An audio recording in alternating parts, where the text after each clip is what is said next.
Good morning to all of you. मैं Shail Bhushan sir प्रमोशन परण बिहार। मैं उम्मीद करता हूँ कि आप लोग बिल्कुल अच्छे होंगे, स्वस्थ होंगे, तंदुरुस्त होंगे। मैं आप लोगों के बीच आज एंशिएंट हिस्ट्री का पार्ट 34 लेके हैं, जो कि इसका पहले वाला जो भी पार्ट है मैं ऑलरेडी अपलोड कर चुका हूँ।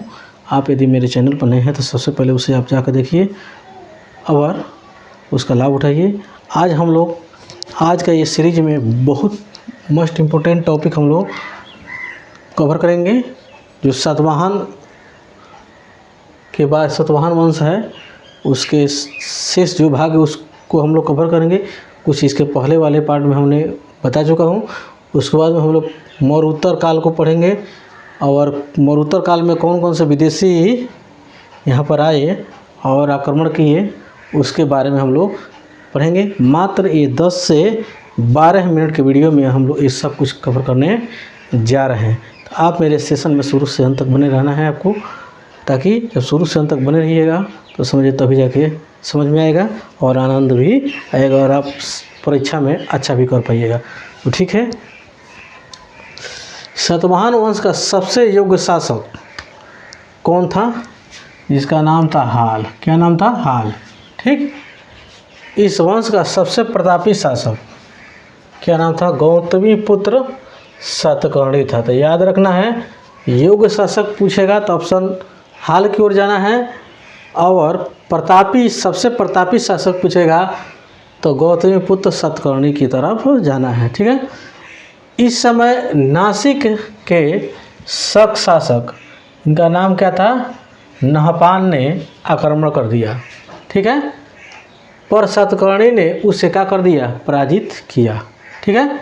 इसकी जानकारी जो है महाराष्ट्र के नासिक जुगलपंथी से सिक्कों से मिला।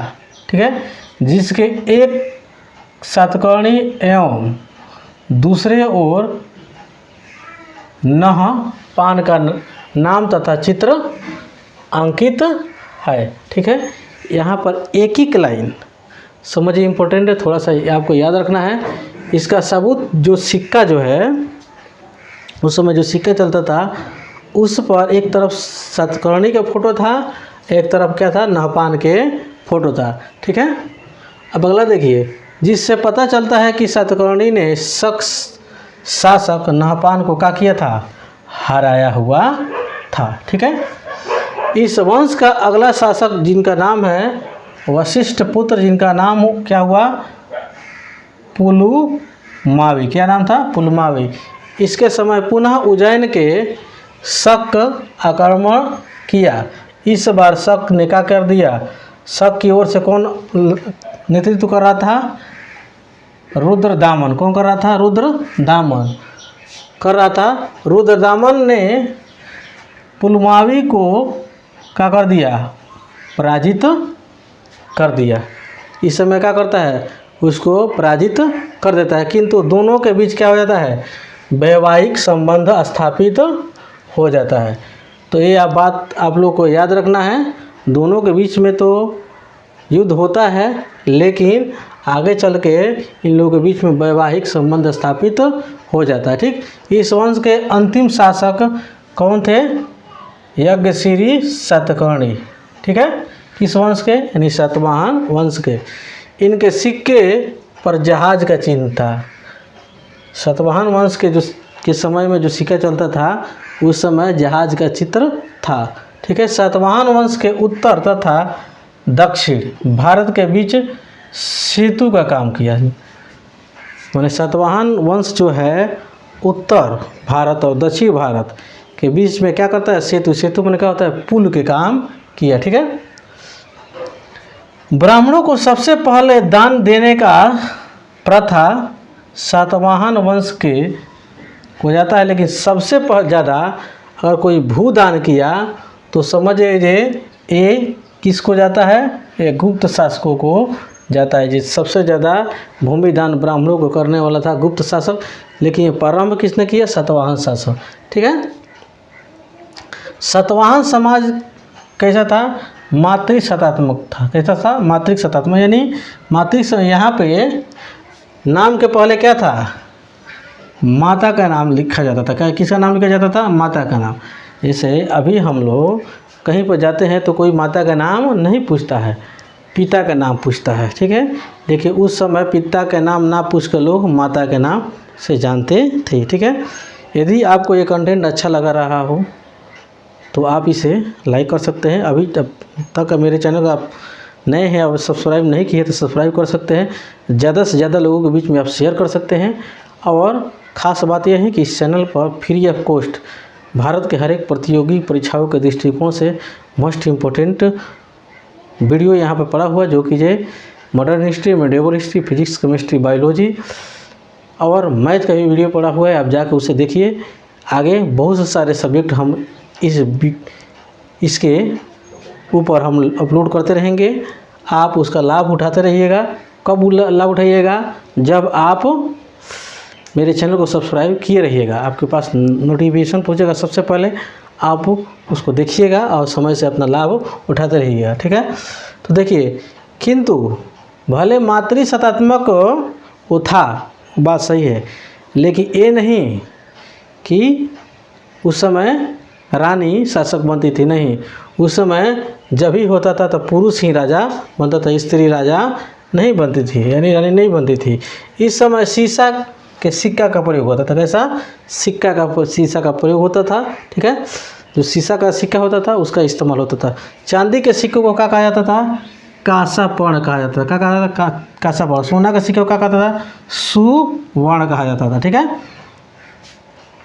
सातवाहन साम्राज्य के भूमि गोदावरी नदी के तट पर थी, ठीक है। गोदावरी नदी, जितना सातवाहन वंश के जो भी भूमि था वो गोदावरी नदी के तट पर थी, जिसके चलते वहाँ के भूमि जो कहती थी वो उर्वरक थी। क्योंकि नदी जब आती है तो बहुत, जब बाढ़ वगैरह आता है तो चारों तरफ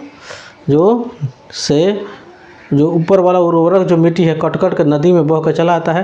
और वो नदी कहीं ना कहीं अगल बगल में क्या करती है? पानी के माध्यम से फेंक देती है, जो कि ये यहाँ पर सातवाहन वंश के जो ये गोदावरी नदी है वो फेंकती है।